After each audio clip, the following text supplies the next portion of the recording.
Bismillahirrahmanirrahim. Assalamualaikum warahmatullahi wabarakatuh. Salam Kukar Pintar. Selamat pagi anak-anak, apa kabar hari ini? Semoga semuanya dalam keadaan sehat walafiat. Berjumpa kembali dengan saya Israyanto, tim guru Kukar Pintar mata pelajaran Ilmu Pengetahuan Alam. Pada pertemuan kali ini kita akan mempelajari lanjutan materi sebelumnya. Pada pertemuan sebelumnya, kita sudah membahas tentang peran tanah bagi kehidupan dan peran organisme tanah. Hari ini kita akan membahas tentang tanah dan keberlangsungan kehidupan dengan submateri proses pembentukan tanah. Adapun sumber belajar yang kita gunakan adalah buku Ilmu Pengetahuan Alam kelas 9 semester 2 Kementerian Pendidikan dan Kebudayaan revisi tahun 2018.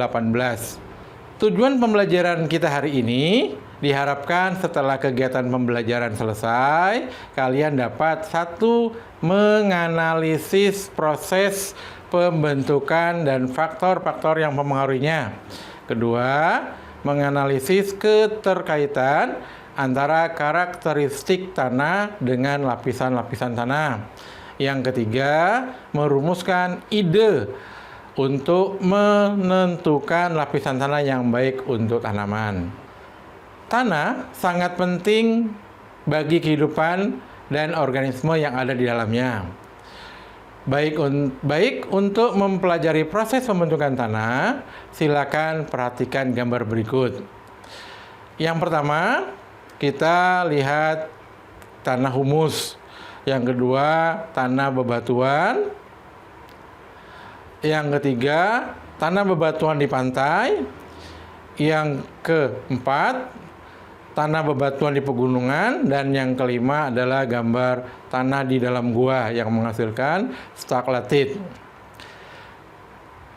Pernahkah kalian berpikir dari mana asalnya tanah? Atau bagaimana proses pembentukan tanah itu berlangsung? Tanah yang kita ketahui itu tersusun dari bahan-bahan mineral yang merupakan hasil pelapukan batuan dan bahan organik dari sisa-sisa tumbuhan dan hewan. Tanah merupakan medium atau tempat tumbuhnya tumbuhan. Baik, selanjutnya proses pembentukan tanah diawali dengan penghancuran bebatuan yang telah lapuk, penguraian bahan organik yang telah mati, menghasilkan mineral, air, dan udara menjadi partikel-partikel mineral dalam jumlah yang besar oleh udara dan air dalam ruangan pori-pori batuan tersebut. Pelapukan atau penghancuran dapat terjadi melalui 3 hal atau 3 proses. 1, secara biologis, secara kimia, dan secara fisik. Adapun faktor-faktor yang mempengaruhi proses pelapukan dapat kita lihat tabel berikut. Faktor fisik yang berpengaruh terhadap proses pelapukan adalah iklim, sinar matahari, curah hujan, dan angin. Faktor-faktor ini akan menentukan kecepatan pelapukan pada bebatuan dan tanah.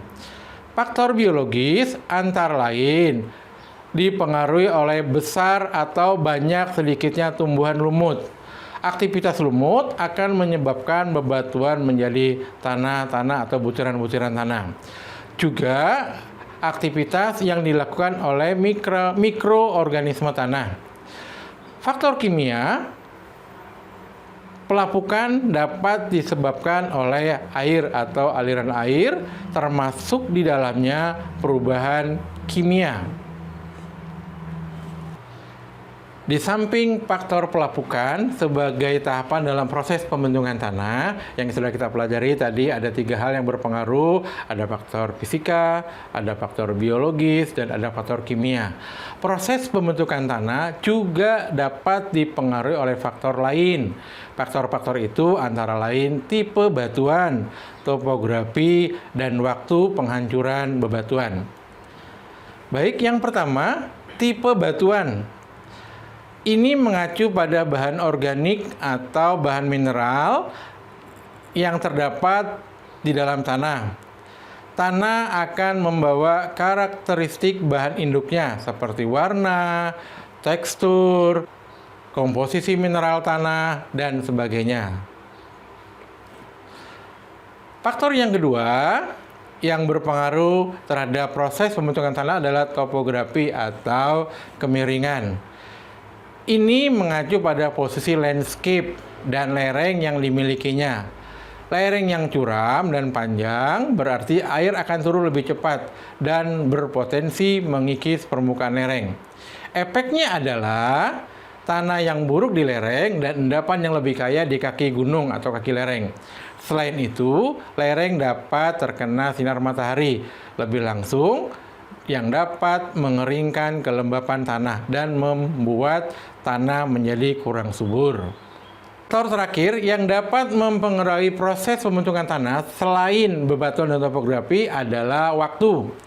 Waktu di sini adalah tanah dapat membutuhkan waktu bertahun-tahun untuk terbentuk. Tanah yang lebih muda memiliki beberapa karakteristik dari bahan induknya, tetapi seiring bertambahnya usia, penambahan bahan organik, paparan kelembapan, dan faktor lingkungan lainnya dapat mengubah fitur-fiturnya atau bentuk bebatuannya. Seiring waktu, mereka atau tanah tadi menetap dan terkubur lebih dalam di dalam permukaan, meluangkan waktu untuk berubah. Akhirnya, tanah tadi dapat berubah dari satu jenis tanah ke jenis tanah yang lainnya. Setelah proses pembentukan tanah, maka akan terbentuk lapisan-lapisan tanah dengan gradasi yang berbeda-beda. Perhatikan, untuk mempelajari lapisan-lapisan tanah, amati gambar berikut. Yang paling atas adalah horizon A atau lapisan permukaan. Merupakan lapisan teratas, terdiri atas campuran dari pelapukan batuan dengan berbagai macam tekstur, organisme hidup, dan zat organik. Lapisan di bawahnya adalah horizon B, merupakan lapisan yang memiliki kandungan zat organik lebih sedikit dibandingkan dengan lapisan di atasnya. Di bawahnya lagi terdapat horizon C, merupakan lapisan yang tersusun atas batuan yang berperan sebagai penyedia material tanah bagian paling atas. Dan yang paling bawah adalah horizon D, merupakan lapisan tanah yang tersusun atas bebatuan yang padat, keras, dan sulit mengalami perubahan. Pada horizon A atau pada bagian tanah paling atas, tumbuhan memperoleh air dan mineral-mineral dari dalam tanah. Tanah bagian atas yang kaya akan nutrisi ini akan rentan kehilangan kandungan mineralnya dan nutrisi yang dikandungnya karena kejadian alam seperti hujan, banjir, longsor, dan sebagainya, terutama jika tidak ada tumbuhan yang hidup di atasnya. Nah, untuk memahami dampak yang akan terjadi jika tidak ada tumbuhan, silakan kalian lakukan aktivitas 9.4 di rumah secara berkelompok atau secara individu. Baik, kita akan membahas hasil aktivitas yang kalian lakukan di rumah. Dari hasil aktivitas yang telah kita lakukan, dapat kita simpulkan beberapa hal. Silakan kalau ada yang ingin menyampaikan. Ya, 1. Erosi. Terjadi karena pada lahan yang gundul tidak ada yang menahan air. Kedua, tumbuhan berperan dalam menjaga agar tanah tidak terbawa aliran air. akar-akar tumbuhan, menahan dan menjaga agar nutrisi atau mineral yang terdapat pada lapisan atas tanah tidak hilang. Anak-anak, hari ini kita sudah belajar tentang proses pembentukan tanah. Semoga apa yang telah Bapak sampaikan dapat kalian pahami dengan baik. Selanjutnya, untuk memantapkan pemahaman kalian, silakan kalian buat mind mapping tentang proses pembentukan tanah.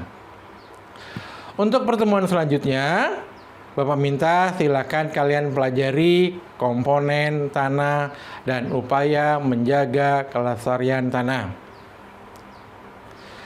Demikian pertemuan kita hari ini. Jangan lupa like, share, dan subscribe portal Kukar Pintar Dinas Pendidikan dan Kebudayaan Kabupaten Kutai Kartanegara.